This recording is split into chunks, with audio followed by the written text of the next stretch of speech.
ഇങ്ക്സ്കേപ്പിൽ ഒലിവില വരയ്ക്കുന്നത് എങ്ങനെ എന്നാണ് നോക്കേണ്ടത്. അതിനായിട്ട് വളഞ്ഞിട്ടുള്ള ഒരു ലൈൻ ആവശ്യമാണ്. അത് നമ്മൾ വരയ്ക്കുന്നത് ബെസിയർ എന്ന ടൂൾ വെച്ചാണ്. Draw Bezier curves and straight lines എന്ന് പറയുന്ന ഈ ടൂളിൽ ഒന്ന് ക്ലിക്ക് ചെയ്യുക. ലൈൻ സ്റ്റാർട്ട് ചെയ്യേണ്ടടുത്ത് ഒന്ന് ക്ലിക്ക് ചെയ്യുക. തുടർന്ന് നമ്മൾ താഴത്തേക്ക് മൗസ് പോയിന്റർ കൊണ്ടുവരുമ്പോൾ ഒരു ലൈൻ ക്രിയേറ്റ് ആവുന്നത് കാണാൻ കഴിയും. എവിടെയാണോ ലൈൻ അവസാനിക്കേണ്ടത് അവിടെ ഒന്ന് ക്ലിക്ക് ചെയ്ത് സെലക്ഷൻ കളയുന്നതിന് വേണ്ടി എൻ്റർ അമർത്തുക. അതല്ലെങ്കിൽ ഡബിൾ ക്ലിക്ക് ചെയ്യുക. തുടർന്ന് എഡിറ്റ് പാത്ത് ബൈ നോട്ട്സ് എന്ന് പറയുന്ന ടൂൾ ഉപയോഗിക്കുക. അവിടെ മുകൾ ഭാഗത്തായിട്ടൊന്ന് ക്ലിക്ക് ചെയ്ത് വലത്തോട്ട് ചെറുതായിട്ടൊന്ന് നീക്കുക. തുടർന്ന് താഴ്ഭാഗത്തൊന്ന് ക്ലിക്ക് ചെയ്ത് പിടിച്ച് ഇടത്തോട്ടും ഒന്ന് നീക്കി കഴിഞ്ഞാൽ ഇവിടെ കർവ്ഡ് ആയിട്ടുള്ള ഒരു ലൈൻ വന്നു കഴിഞ്ഞു. സെലക്ഷൻ കളയുന്നതിന് വേണ്ടി പുറത്ത് ക്ലിക്ക് ചെയ്യുകയോ സെലക്ഷൻ ടൂളിൽ ക്ലിക്ക് ചെയ്യുകയോ ചെയ്യുക. അതോടുകൂടി നമുക്കിത് എഡിറ്റ് ചെയ്യാൻ ഭാഗത്തിലേക്ക് വരുന്നു. ഇനി ഇതിന് കളർ നൽകുകയാണ് വേണ്ടത്. അതിന് ഒബ്ജക്റ്റിൽ ഫിൽ ആൻഡ് സ്ട്രോക്ക് ക്ലിക്ക് ചെയ്യുക. ഇവിടെ ഫിൽ കളർ അല്ല വേണ്ടത്, ഫിൽ കളറിൽ നോ പെയിന്റ് ആണെന്ന് ഉറപ്പുവരുത്തണം. നമ്മൾ കളർ സെലക്ട് ചെയ്യുന്ന താഴത്തു നിന്നാണെങ്കിൽ അവിടെ നേരെ പോകുന്നത് ഇതുപോലെ ഫിൽ കളറിലേക്കായിരിക്കും. അപ്പോൾ അവിടെ നോ ഫിൽ സെലക്ട് ചെയ്യുക. സ്ട്രോക്ക് പെയിന്റിലേക്ക് പോവുക. നമുക്ക് ബോർഡർ ആണ് കൊടുക്കേണ്ടത്. ഇവിടെ പച്ച നിറം സെലക്ട് ചെയ്യുന്നു.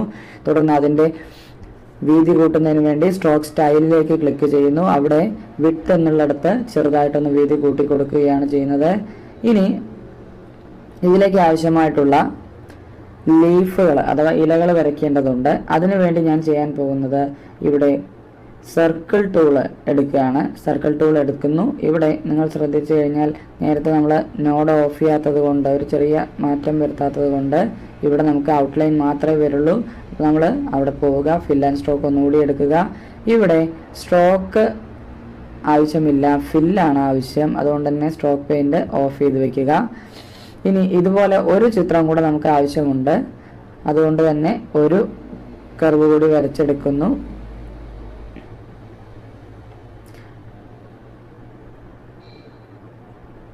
സർക്കിൾ കൂടി വരച്ചെടുക്കുന്നു. തുടർന്ന് സെലക്ഷൻ ടൂൾ എടുക്കുന്നു. ഇവിടെ ഇതിൻ്റെ വലുപ്പമൊക്കെ ഒന്ന് ഏകദേശം ഒരുപോലെ ആക്കിയതിന് ശേഷം ഇതിൻ്റെ നിറം ഒന്ന് മാറ്റി കൊടുക്കുക. തുടർന്ന് ഇത് ഓവർലാപ്പ് ചെയ്യുന്ന രീതിയിലേക്ക് ഈ രീതിയിൽ കൊണ്ടുവന്ന് വെക്കുക. തുടർന്ന് രണ്ട് സർക്കിളും സെലക്ട് ചെയ്യുന്നതിന് വേണ്ടി ക്ലിക്ക് ചെയ്ത് രണ്ട് സർക്കിളും ഉൾപ്പെടുന്ന രീതിയിൽ ഒരു ചതുരം വരയ്ക്കുക.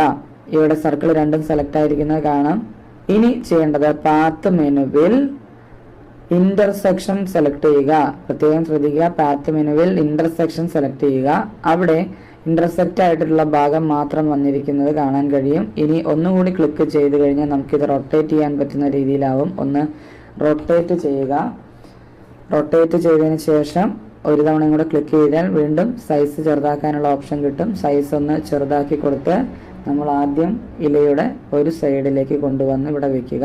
ഇവിടെ ഇത് ഓട്ടോമാറ്റിക്കായിട്ട് ഇങ്ങനെ കണക്റ്റ് ആവുന്നത് കാണാൻ കഴിയും. അത് ഒഴിവാക്കാൻ വേണ്ടി ചെയ്യേണ്ടത് ഈ വലതുവശത്തുള്ള ടോഗിൾ സ്നാപ്പിംഗ് എന്നുള്ളതിൽ ഒന്ന് ക്ലിക്ക് ചെയ്ത് അത് ഓഫ് ആക്കുക എന്നുള്ളതാണ്. ഇനി നമുക്ക് ഇഷ്ടത്തിനനുസരിച്ച് ഇത് സെറ്റ് ചെയ്തെടുക്കാൻ പറ്റും.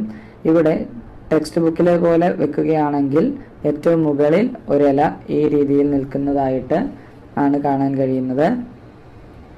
ഇനി ഇതിൻ്റെ കൂടുതൽ കോപ്പികൾ ഉണ്ടാക്കാൻ വേണ്ടിയിട്ട് എഡിറ്റിൽ കോപ്പി, എഡിറ്റിൽ പേസ്റ്റ്, അതല്ലെങ്കിൽ Ctrl+C അമർത്തുക. തുടർന്ന് Ctrl+V അമർത്തി ഒരു കോപ്പി കൂടി എടുക്കുക. ഇത് വീണ്ടും എഡിറ്റ് ചെയ്ത് ചെറുതാക്കി നമ്മൾ നീക്കി വെക്കുക. നീക്കി വെക്കുമ്പോൾ നമുക്ക് കീബോർഡിലെ ആരോ കീകൾ ഉപയോഗിക്കുന്നതായിരിക്കും കൂടുതൽ നല്ലത്. ഇനി കൂടുതൽ കോപ്പികൾ ഈ രീതിയിൽ എടുക്കുക.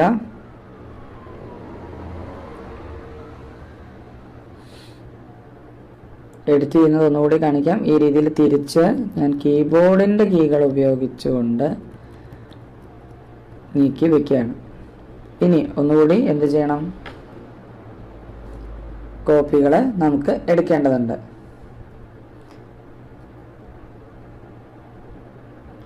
ഇവിടെ നിങ്ങൾ ശ്രദ്ധിച്ചറിയാം, ഇവിടെ കണക്റ്റ് ആയി വന്നിട്ടില്ല. അപ്പോൾ നമുക്ക് എന്ത് ചെയ്യണം, ഒന്നുകൂടി കണക്ട് ചെയ്ത് കൊടുക്കണം. ഇനി ഇതുപോലെ മറ്റു ഇലകളും കൂടെ കൊണ്ടുവരേണ്ടതുണ്ട്. അതിനുവേണ്ടി നമ്മൾ ചെയ്യാനുള്ളത് ഒരു ഇലയിൽ ക്ലിക്ക് ചെയ്യുന്നു, കോപ്പി ചെയ്യുന്നു, വീണ്ടും നമ്മൾ പേസ്റ്റ് ചെയ്യുകയാണ് ചെയ്യുന്നത്. ഇത് കൊണ്ടുവന്ന് എന്ത് ചെയ്യണം, ഇതിനടുത്ത് കൊണ്ടുവന്ന് വെക്കണം. ഈ രീതിയിൽ കൊണ്ടുവരുന്നു. അത് തിരിക്കാൻ വേണ്ടിയിട്ട് ഒന്നുകൂടി ക്ലിക്ക് ചെയ്താൽ മതി. ഒന്ന് തിരിച്ച് ഇതിലേക്ക് ടച്ച് ചെയ്യുന്ന രീതിയിലേക്ക് കൊണ്ടുവന്ന് ഒന്ന് പൊസിഷൻ കറക്റ്റ് ചെയ്ത് വെക്കുന്നു. വീണ്ടും നമുക്ക് ഒരു ഇലയും കൂടെ ആവശ്യമുണ്ട്. ഇത് ഇടതുവശത്തേക്കാണ് വെക്കേണ്ടത്. അതുകൊണ്ട് തന്നെ ഒന്നുകൂടി ക്ലിക്ക് ചെയ്ത് തിരിച്ച് അത് എടുത്തു കൊണ്ടുവന്ന് ഈ ഭാഗത്തായിട്ട് വെക്കുന്നു. ഇനി ഒരു ഇലയുടെ കൂടെ ആവശ്യമുണ്ട്. അതും കൂടെ ഇതേപോലെ തിരിക്കുന്നു, സെലക്ട് ചെയ്യുന്നു, അതിനുശേഷം തിരിക്കുന്നു, വീണ്ടും അത് കൊണ്ടുവന്ന് ഇവിടെയായിട്ട് കൊണ്ടുവരികയാണ്.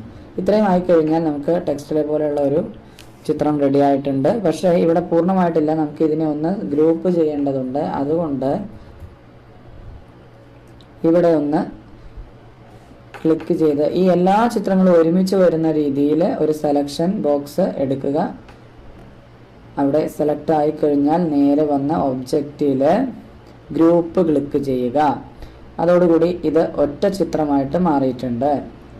ഇനി നമുക്കിത് ചെറുതാക്കി വേണ്ട രീതിയിലേക്ക് മാറ്റി കൊണ്ടുപോയി വെക്കാവുന്നതാണ്.